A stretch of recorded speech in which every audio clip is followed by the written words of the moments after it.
Welcome to Psych Sessions on Teaching and Learning Centers. My name is Chris Hackala, and I'm your podcast host.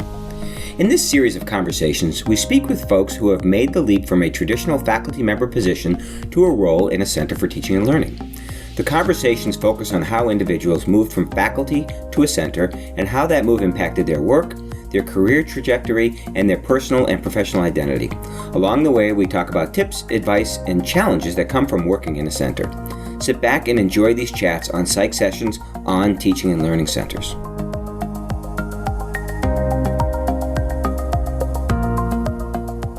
I'm here today with Victor Benassi, Professor Emeritus and Emeritus Director for the Center for Excellence and Innovation in Teaching and Learning at the University of New Hampshire. I probably got that wrong. I'd like to say welcome, Victor. Thanks for taking the time to talk to us today.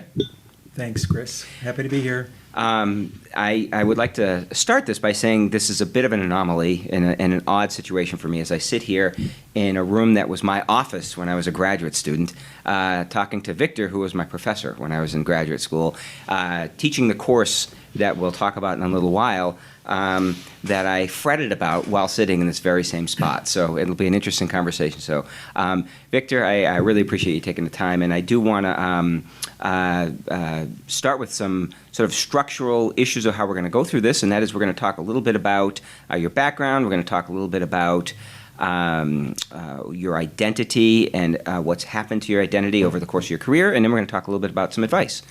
So I'd like to start with just a little bit about you and your background, and if you could just talk a little bit about how you got into this world, where you started, your graduate training, just sort of lay out the history of Victor Benassi for us. Great. Thanks, Chris. My first foray into teaching and learning was in graduate school. In fact, it was my first graduate teaching assignment. I was a TA for a faculty member, Robert Lanson, who taught a course in behavior modification. And in this article, in this course, he assigned an article which was called Goodbye Teacher by Fred Keller of which I believe we read when I was in grad school as well. We did, yes, indeed. yeah. And it was the very first article that I read related to teaching and learning as a graduate student, and I was hooked. So my PhD was in the experimental analysis of behaviorism, Skinnerian, Pavlovian learning and conditioning, but I also had an interest in behavior modification.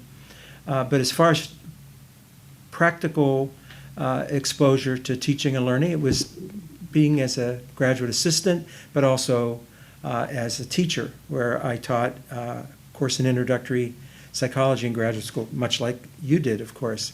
My first job after graduate school was at Cal State University at Long Beach, and I was hired to oversee and coordinate this new initiative they had, which was for the introductory psychology course, they were going to use Fred Keller's personalized system of instruction. And in those days, knowing a little bit was that you knew more than virtually everybody else about these issues. And so I was able to secure that position and it was in that role for a number of years at Long Beach. Yeah. I just want to, I remember you talking about this, and one interesting thing I'd just like to point out is your grad school experience was interesting, and I remember you talking about this when we were there. You had a shorter grad school experience than a lot of other people. Can you just elaborate on that, please? Because I think that's actually really interesting, because I think it does feed into a little bit about how your career identity laid out. Yeah,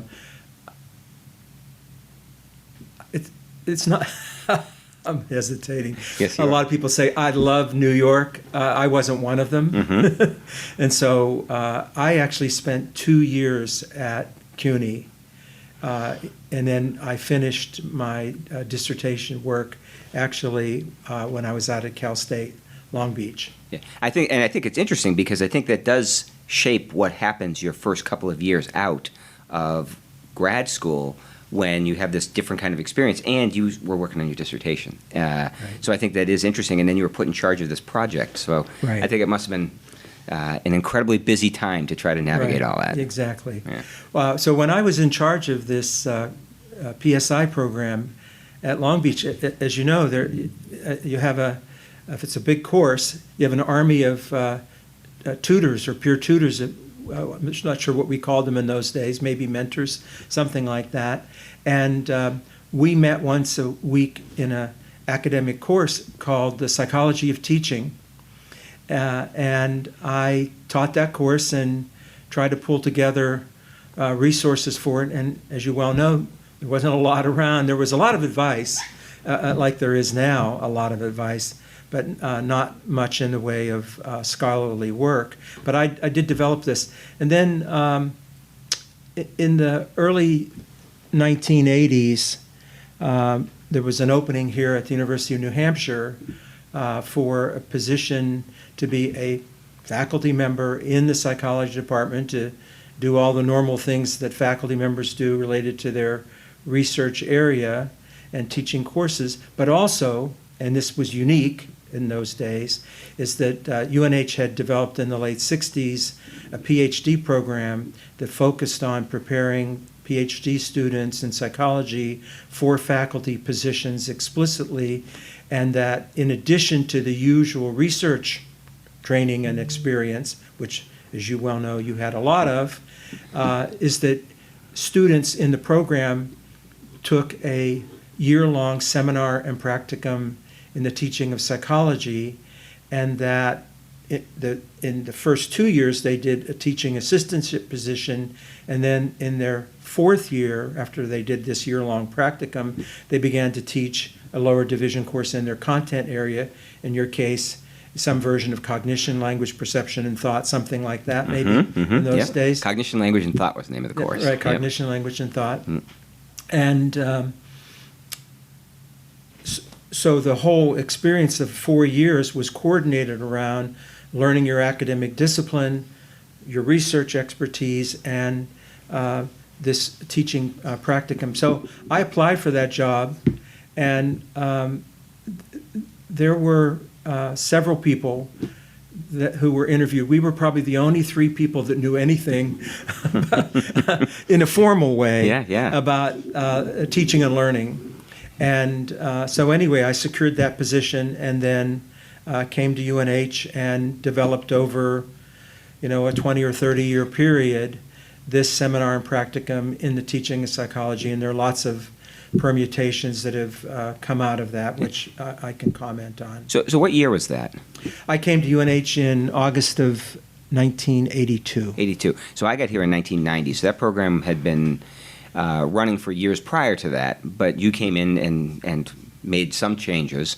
And I remember the interesting thing when I was applying for grad school, it was such a draw to see that piece.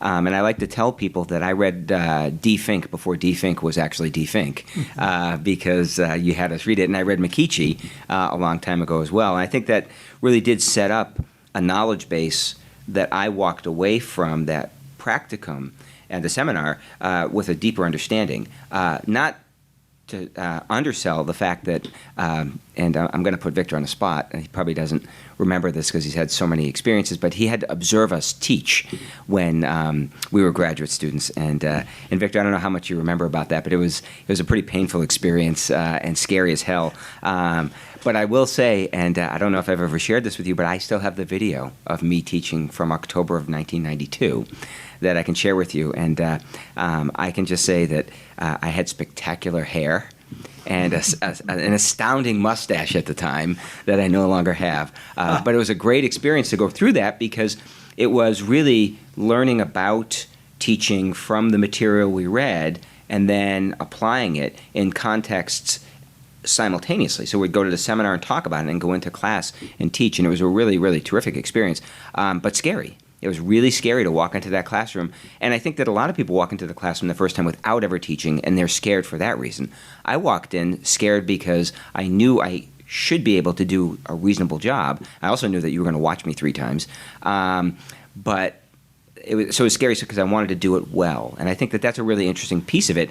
And as you talk about that program, it seems like there'd be a lot of us in the department who've gone on to do this kind of work, because it is so essential to our graduate program. So we can come back to that, but I just thought that was really interesting as you talk about that seminar practicum, the impact that I think it had on many, many of us. Right. And the impact that it had on me also professionally. I just comment, I wish that I had kept every single syllabus that I created for that seminar and practicum course and done a longitudinal analysis about how the course developed. In particular, as I mentioned early on, there were a lot of best practices and advice and a lot of firm conclusions about what promotes teaching and learning based on little or no data. Yeah. But over the decades, as you well know, that has changed dramatically, largely due to the work, not completely, but largely due to the work of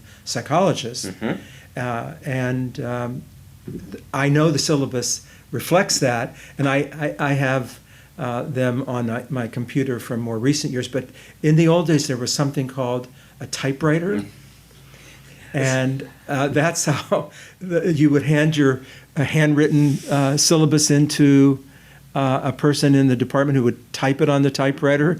And it better be correct the first draft, because you get looks if it requires substantial addition, edits, and so on. Well, I'm young enough to remember the Mimeo machine upstairs that we had, where we put it on Ditto Masters. Right. But I will say, I have my 92, 93 syllabi for a seminar practicum in teaching. If you have any interest, I can share that with you. I have yours and Peter Fernald's. Yeah. So. Now, you said you came to UNH in 1990? 1990. 1990. So, again, in terms of what maybe drew me ultimately to being involved in a teaching and learning center, in 1992, UNH had received an endowment which was targeted by the president for the creation of a teaching and learning program. It was called the Teaching Excellence Program in those days. And I was involved in creating the position description, the function, and so on. And you surely remember Lee Seidel. I do. Who was the first director of the center of the program in those days. It was over New England Hall or whatever that was called. The New England Center. New England Center, That's exactly. Right. That's right. Yeah. I remember that. Right. So my first formal involvement in teaching and learning centers was really in the early 1990s.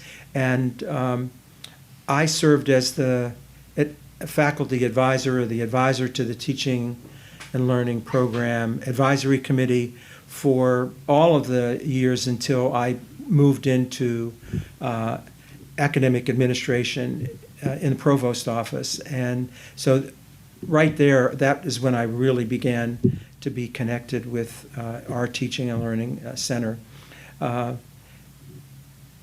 Somewhere along the way, even before I got involved directly with the Teaching and Learning Center, I began to get a feeling for developing a scholarly research interest in teaching and learning. As you know, my work focuses on judgment of control, contingency learning, the psychology of belief, things like that. Yes, I remember programming relay racks as your graduate associate, my first year of graduate school. There you go. Yeah, moving wires around, trying right. to get lights to flash at the That right. comes from my days in graduate school in New York. But instead of pigeons and rats, it was college students pushing buttons and watching lights. That's right. That's right. There you go.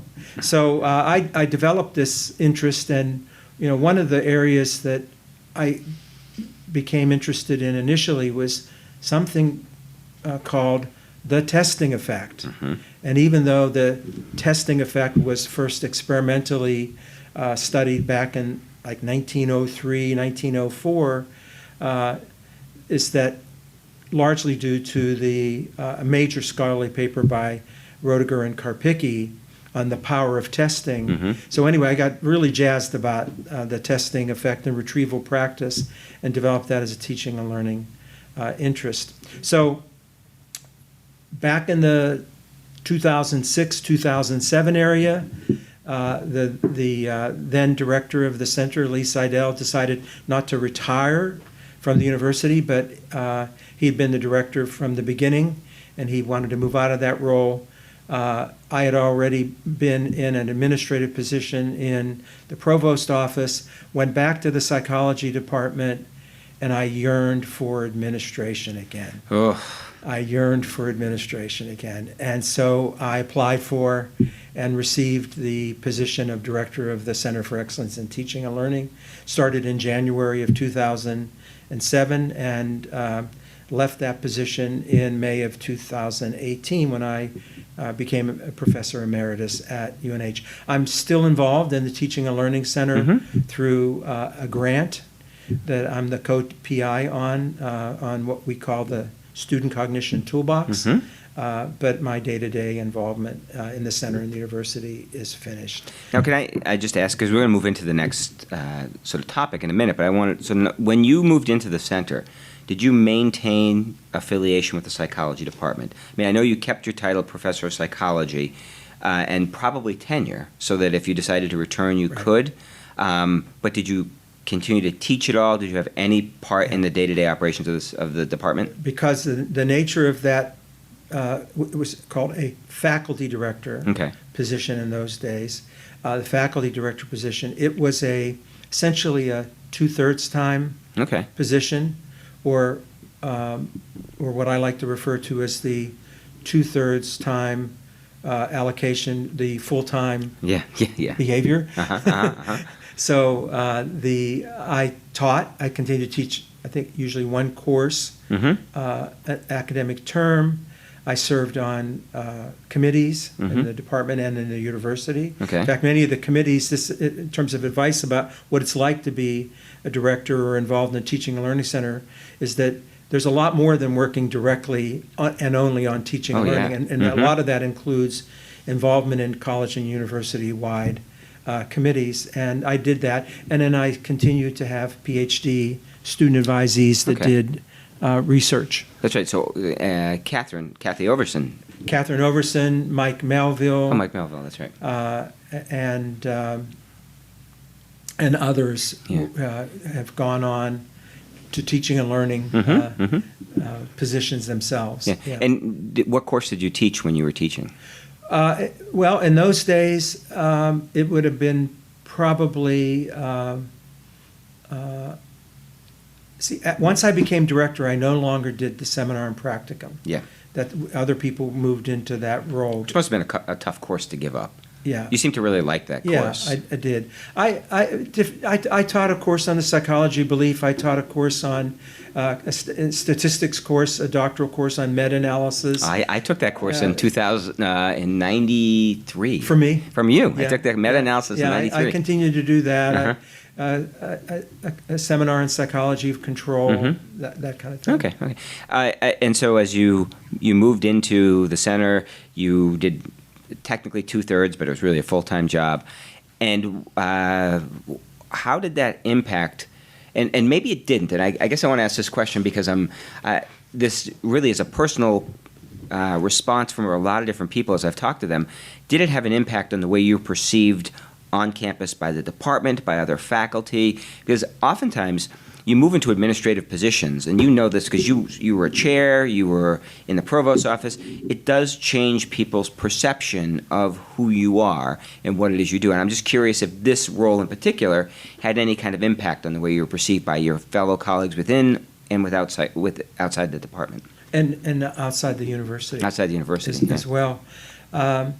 So pretty much up until the early 2000s, most of my work in the department centered on preparing future faculty for teaching, and also on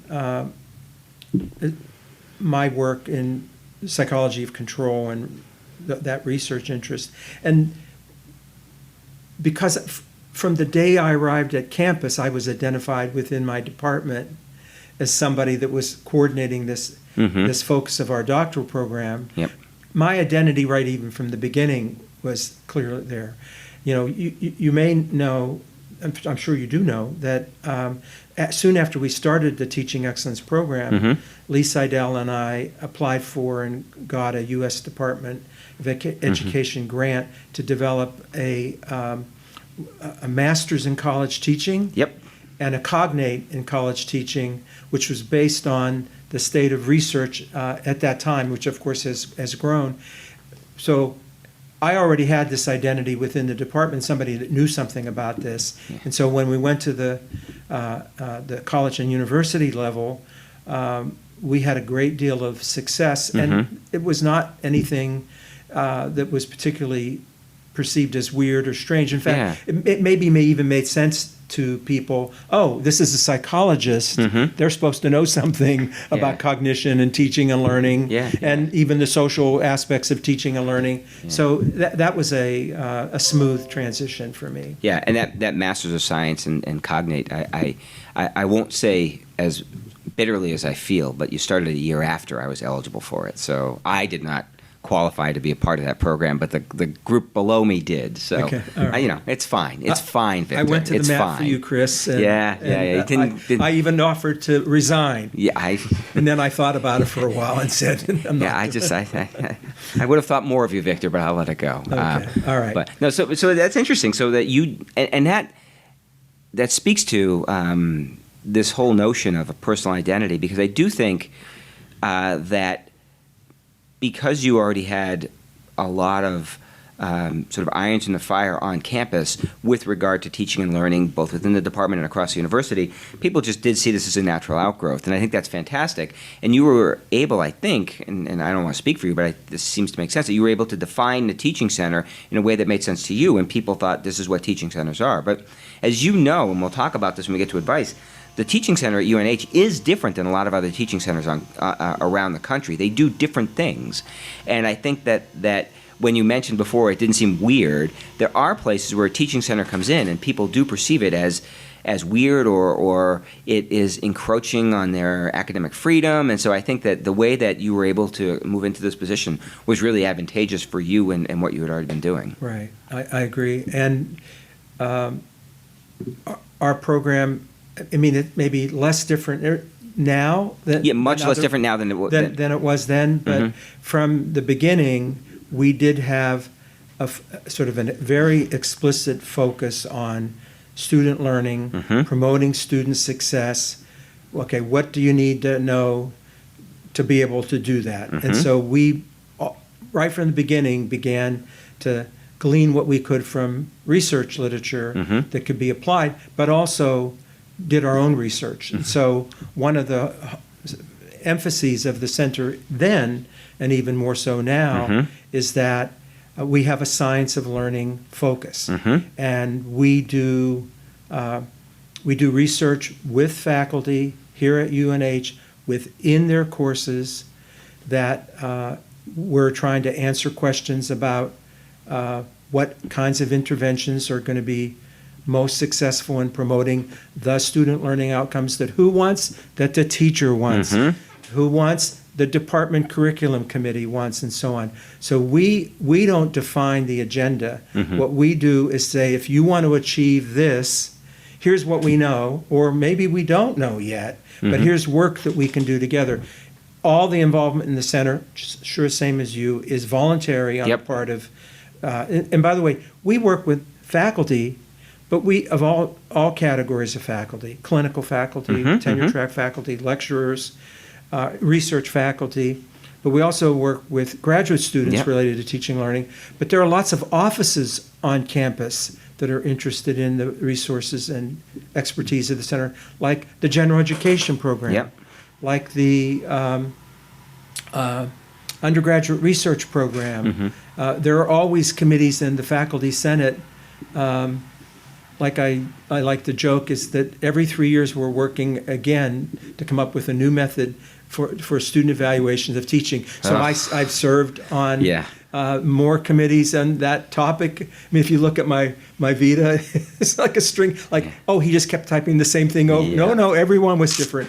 Yeah, I just co-chaired that committee. They were all different, but they were all the same. Oh yeah. And so, and because I knew, as you well know, even in our seminar and practicum, and back in the 80s, and not to mention the 90s, there was a lot of research on issues about reliability and validity of student Oh, yeah, evaluation yeah. of teaching. I mean, I think we read segments of John Centro when we were in the You- seminar you practicum. did, you did. And what's interesting, you told us, I don't know if you remember this, you told us this, you said your teaching evaluations, there's going to be less variability than you would imagine across the course of I don't know if you remember saying that, but I still have, and this is a little embarrassing, but I have every teaching evaluation I've ever earned, including the first semester, my first time teaching. And I have gotten right on that question, overall, how do you rate this instructor? I have almost the exact same number every semester for the last 29 years. Right. And Right. it's stunning to me. Different institutions, different level of courses. It's always about the same number with a very small standard deviation. And so, I do think that's interesting, and we did read about that. I will say what you said, though, about your center being drawn into that. I think that's really interesting because that's now the center here at UNH. I'm going to ask you a little bit about the structure, but you're bigger than my center, obviously. But I get drawn into the exact same conversations. I just co-chaired the committee to revise our student evaluation system. We went with a new system because we were using the CERT-2s, which was an ETS product, and they've stopped it.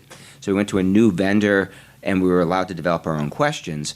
And that was a faculty administrative committee that took almost a year to develop those questions that we finally now have in the system, and we're doing a little bit of a small pilot this summer to make sure they work. We're varying the order of the questions, see if it has any impact, which I don't think it will.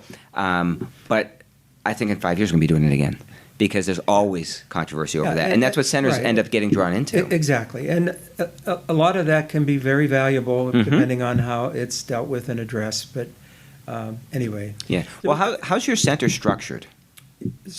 Structured. There is there's a director. Who's a faculty director? Well, it was when I was. Yeah. That position is now not. I mean, it's not that if there's an opening, it's not that a faculty member couldn't apply. But it's an administrative position. Okay. And there's a director. There is an assessment coordinator. This person is not focused on university-wide assessment related to, in our case in New England, NICHE, what used to be NIASC, but the regional accrediting bodies. But it's focused on assessment in the learning experience for faculty, so in their courses. Or beyond that, sometimes we'll work with a department that has curricular learning goals.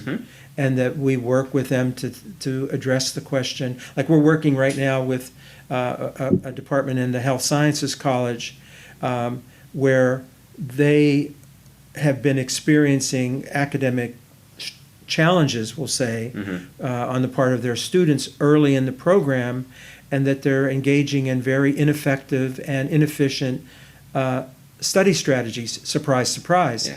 So as you know, we've been developing over the last 4 or 5 years an online instructional program that we call the Student Cognition Toolbox that, by the way, is available now on the Carnegie Mellon University Open Learning Initiative website. Yeah, and we can actually put a link to that into the notes for this. And so that there's an example of where now, starting in their first year, because the department has cohorts of students that move through the same curriculum, is each year they will complete the Student Cognition Toolbox with a different focus based on the learning goals, which of course become more high level as they go through the program. So so we have an assessment coordinator. We also have a science of learning coordinator whose focus is to work with faculty, graduate students, and staff on real learning issues in courses and curricula, and to work through the whole center and the faculty and or department to come up with research questions that are going to help them identify what kinds of interventions are going to be most successful. I mean, this is in the science of learning, as you know, a lot of the early work was well-controlled, outstanding laboratory research. So when you move to the real world, there's more noise. And by the way, noise sometimes means noise in the dorm rooms, I mean, literal, not just statistical noise, and so on. And we also know that students with lower proficiency or expertise in an area are different in many ways than students with higher expertise, and the same intervention does not work necessarily. In fact, what we've found is that many of our interventions work best for low-skill students. High-skill students have sort of figured it out on their own. So that's the kind of work. We also have a graduate student who we've had somebody in that position from the first year the program started. And then we have, because we have a grant, we've had a grant for the last forever. I think there's always been one or more grants, is that we'll have one or more people hired on the grant that work on specifically on that issue. That's the focus of the grant. So you have 5 or 6 people who work in the center. Yeah. Okay, and that's... And let me just say now, this is different than before. The learning and instructional development group that was in academic technology. Do they report part of the center? They now have been moved to the Center for Excellence in Teaching and Learning, and the manager of that group reports to the director of CETL. Yeah, that's what happened with my center last year. I inherited the instructional design team, right? And the manager of the instructional design team reports to me. That's exactly the exact same model. Yeah, and I think that's interesting. So as you think about it and talk about these activities, what is absent, and this is what a lot of centers make their bread and butter on, are those big workshops, the one-offs. And I think it's interesting that your center has chosen not to do a lot of those the way that other centers do. I was speaking to a director at a different center who said that if they didn't have one workshop a month, they felt like they weren't fulfilling the need of the faculty.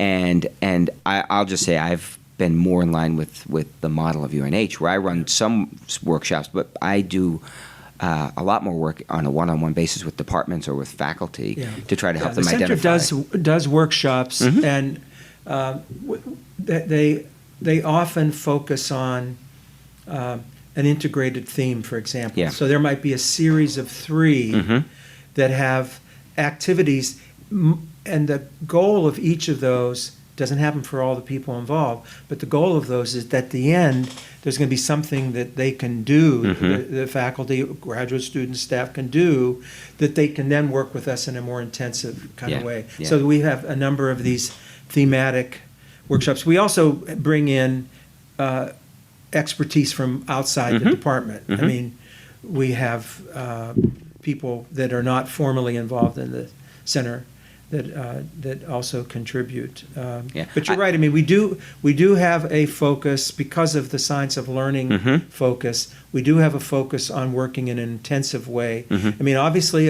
our group is not that big.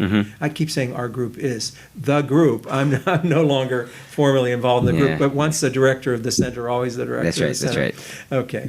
So the one thing I want to just mention, because this is related to the Society for the Teaching of Psychology, STP, about the identity issue. Is that as I developed in my role in psychology, the seminar and practicum, and then I began to become more involved at the college and university level, is that I became more involved with STP. So I forget the exact years that it was, but there was a period of about 5 years or 6 years that UNH was the home of the Graduate Student Teaching Association. And I was the advisor, the mentor, I forget the name of the position. But that's when I first became formally involved with STP in a more intensive way. I'd been a member and active in a number of ways, did some things for teaching of psychology, but with that role, I became more involved, and then sort of concurrent with that, I became more involved also with American Psychological Association Education Directorate. And as you might remember, under the leadership of Paul Nelson, was the development of the Preparing Future Faculty program. And UNH, because we were preparing future faculty PhD program in psychology at that time, is that I became very involved with APA in the development of that program. The other day I just went on their website. Some of the stuff from back in the day is still on there. And I actually don't know so much about what they're actively doing there. But let me just say, one of the things that we did with APA and the Ed Directorate, we developed a course which was a one semester, in effect, version of the year-long seminar and practicum in psychology. At UNH, we called it the Preparing to Teach a Psychology course. And we offered that course to students from literally across the United States, and not literally around the world, but I'm looking here at Chile, England, France, Russia, Mexico, Portugal, Scotland, Northern Ireland, and others, where we had mostly doctoral students from those programs that were taking that course, and that was through the APA initiative. And then finally, and this is when I went in over my head on being involved with STP, for better or worse, for me and for the society, I was elected president of STP, and I served as president in 2013. And I must say that was some of the best professional experience. But I believe that I was perceived, you mentioned about identity, by that time was that I was an experimental psychologist but who had a deep and rich interest in teaching and learning. Yeah, it's interesting as you bring up that whole history, because I have a couple of comments. One is when you were the president, or when you were the advisor of the Graduate Student Association, Bethany Fleck was, I think at one point, the president. She was indeed. Bethany was actually sitting in the same spot that you and I are currently at her desk, and Bethany was my former student as an undergraduate. Absolutely. And I know Bethany has a deep interest in teaching and learning, and so I think you had that profound impact on her and her career and several of her cohorts. But the other piece that I think is really interesting about the connection that I have to this is that Preparing Future Faculty program has moved out of psychology. I mean, it's still within psychology, of course, but to other disciplines. We have a Preparing Future Faculty program on our campus in our Sport and Exercise Physiology doctoral program, and I lecture in that course every semester to the students about the experiences that I had at UNH and how I can help them make those connections for what they want to do. So it really did have a profound impact, not just within psychology, but beyond that, as more and more disciplines are beginning to look at preparing graduate students to do the job that most of them are going to end up doing when they get out, so that they're able to handle a class. I have 2 graduate students who work for me, both of whom have gone through that program as part of their responsibility for working with me, as they go through an individualized version of that, where they teach a course that I talk to them about and look at their materials and guide them through and do some observations, so that they're prepared when they leave the program, when they have their PhD, to go off and teach. So I think that kind of mentorship piece is really important for graduate students. And I think that, we're circling around this issue of identity. I think that it sets the tone for the identity of the graduate students when they get into their career, that they are scholars, because of course they're getting a PhD and they're going to do some scholarly research, but they're also educators, and they need to take that part of their position more seriously than I think some faculty do when they get out and they just see themselves as scholars. So I do think it does have that kind of impact. As you were talking about it too, and you have this rich history both with STP and with psychology, I think what's really interesting, as I said before, is there's a number of people within the discipline who have gone on to run teaching centers. And I know you mentioned a couple connections before. I think that if you look at the slate of the graduate students from the University of New Hampshire doctoral program, and I have looked at it, although I don't see a number of them directly working in teaching centers, there's a lot of them who have strong connections with their teaching centers, including I did a review of a center not that long ago, and one of the former graduate students from UNH was deeply involved in the work of the center. So I do think that does have some kind of impact. It's interesting, though, because centers really do vary in terms of how they're perceived on campus, whether they are faculty positions or whether they are administrative positions, and that has an impact on how the other faculty see them. I will make one other point, because I'm going to be talking to people in other podcasts about this. You're not one of these people, but if you come from the outside and come into the institution as a center director, that has a different flavor than if you come from within, because you don't have that history of being a part of the institution. And as you come in, you have to learn some of the values and mores and, frankly, the norms of the institution to be able to function effectively. Right. I agree. So, yeah. Yeah, and it really does.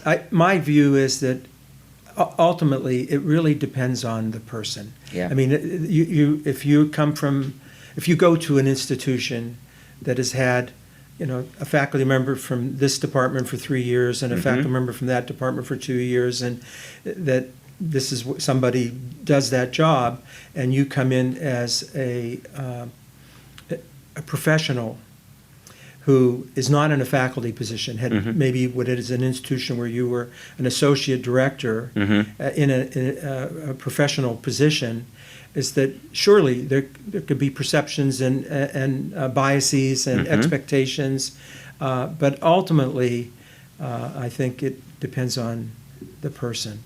Yeah. One thing because I know we're going to be ending up here maybe with some advice thing, I just wanted to mention, I meant to mention it before, is that, let's think about this. We're back in the 1960s, the mid-1960s, maybe even the early 1960s, and Raymond Erickson and Eugene Mills, who were faculty members in the psychology department in UNH, said, we ought to start preparing graduate students for their teaching roles in addition to their research roles.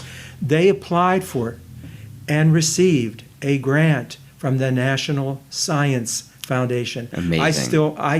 I have Do you have the grant? I have that grant proposal. Wow. It's on an IBM typewriter. The paper is yellow, and so you should on. probably scan that at some It point. included hiring faculty positions, including John Nevin, who was the chair of the department at Columbia Tony? at that time. Tony Nevin. Tony Nevin. That's for example. Yeah. So, and then you think about the early people that were involved in that program, like Roy Erickson, but also my colleague Peter Fernald. Oh, yes.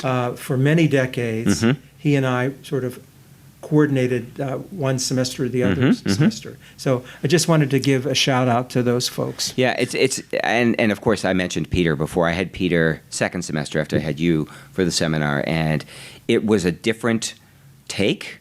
It was a different focus, but equally valuable. And Peter's advice and Peter's comments after observing my class were very encouraging and very supportive, and Peter was a wonderful, wonderful person who provided a lot of support. A very different group of readings too. I have his syllabus and his work, and I think Peter, you two complemented each other very well in that seminar. So as we sort of come to an end, I just wanted to know if you had any advice for people who want to work in this field, who might want to move from faculty position. You mentioned before, a little tongue-in-cheek about the drive to return to administration, but there are people who see this as a way into administration. There was an article written, I think a year ago now, that came out in Inside Higher Ed about how a director of a center for teaching and learning ought to be considered highly for your position of provost, because they have a lot of different ways of viewing things. So people do see this now as a way into administration. And I'm curious if you have advice or thoughts on what things people ought to do, how they ought to position themselves, or advice on whether or not they ought to do it. Yeah. So depending on where you are in your career and what your expertise is, more formally or even informally related to the role and missions of teaching and learning centers, in particular one on your campus, is that it might be a good idea to try to get involved initially in a sort of faculty fellow kind of role. Most teaching and learning centers, particularly at larger institutions, but even in fact, some smaller institutions, it's faculty fellows that run the show. But it's, in other words, to get involved, to see from the inside what the work is of the center. I mean, as we know, it is a really broad set of experiences which require a broad set of skills. The more of those you have, the more you're going to be able to make connections out beyond the center. So it is a certain kind of role. I mean, if somebody really doesn't like to do administrative work, then you don't want to be involved in a teaching and learning center, even though Yeah. you might like I like the idea of working with faculty to help improve, which is great. And I would call it necessary, but not sufficient kind of experience and perspective. So I think that to get involved at some level initially, to see if this is really what floats your boat, so to speak, I think would be a valuable kind of thing. Another thing I think would be valuable for a faculty member to consider is, what skills and expertise do I have that would be of value to the Teaching and Learning Center at my institution, or if I want to apply for positions beyond.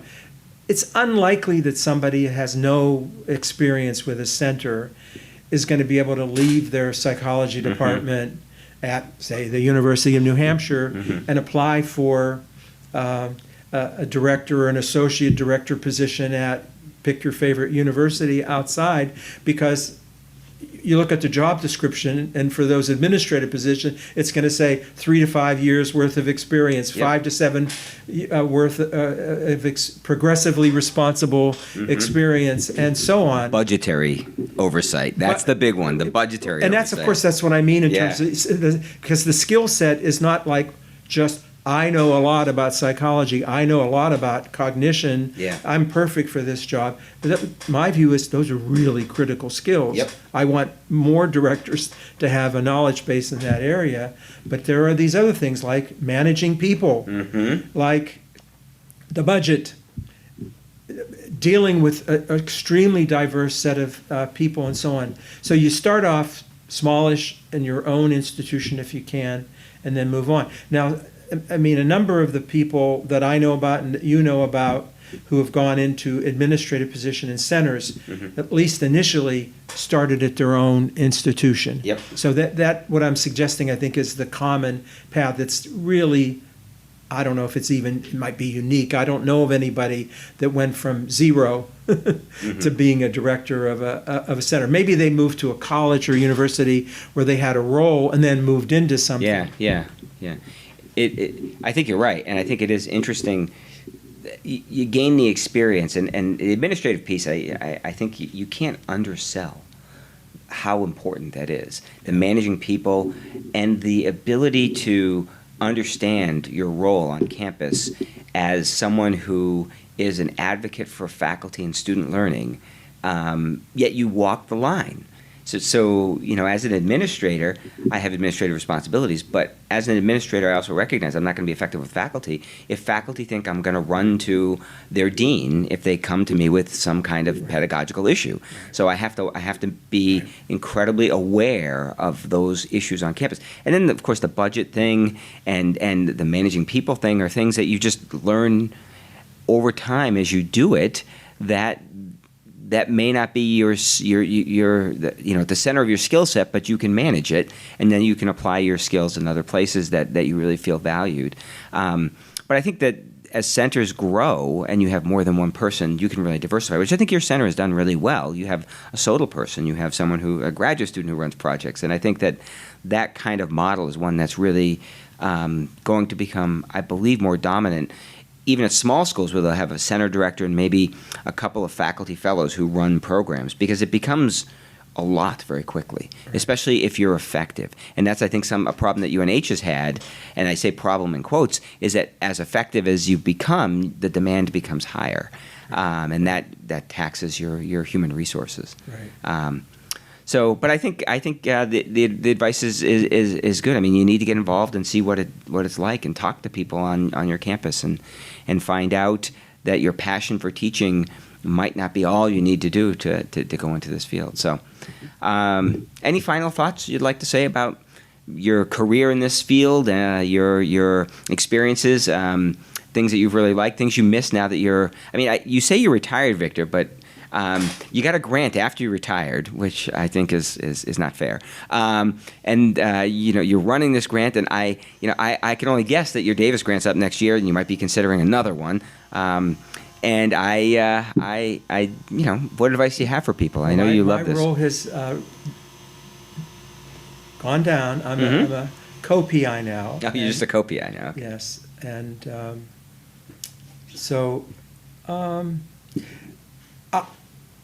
the position in psychology department that I had, I mean, always will have a special place for me professionally.